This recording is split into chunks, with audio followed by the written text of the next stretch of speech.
La chance que j'ai, c'est qu'on peut accompagner quasiment tous les clients dans toutes leurs demandes, parce que forcément, on arrive à positionner un profil en fonction des attentes du client. Et donc ça, c'est une vraie force pour le cabinet.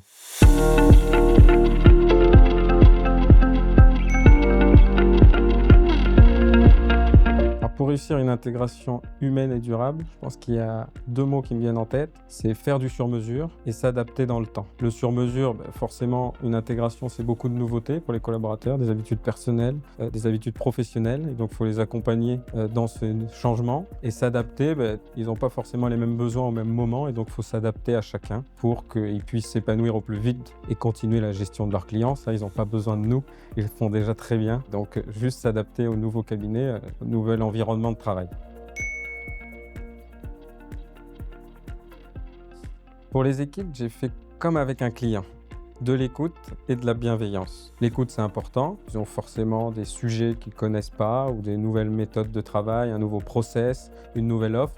Et donc, on les accompagne sur tous ces sujets. Et de la bienveillance, c'est retrouver cet esprit d'équipe qu'ils avaient dans leur cabinet et qu'on a nous.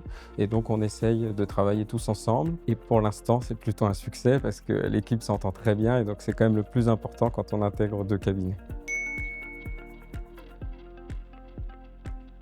La force de l'équipe aujourd'hui, c'est que j'ai des collaborateurs qui vont de 22 ans jusqu'à 60 ans. Et donc forcément, j'ai tous les profils dans mon équipe. J'ai des compétences qui sont différentes, des expériences professionnelles qui sont différentes sur tous les profils.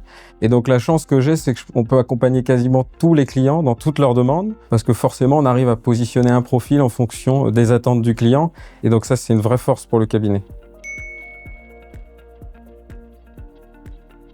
Ce que ça m'a appris, moi, c'est la gestion de mon temps. Parce que j'avais un portefeuille client et donc forcément, ça prend du temps de gérer des clients. Et intégrer une équipe et avoir une équipe aujourd'hui qui est étoffée pour bien la gérer et que ça soit efficient à tous les niveaux, il faut prendre du temps aussi. Et donc forcément, je suis obligé de confier des clients à des collaborateurs qui sont talentueux pour me consacrer plus au management. Rien que le fait de le dire, ça semble vertueux. Donc, la gestion de mon temps.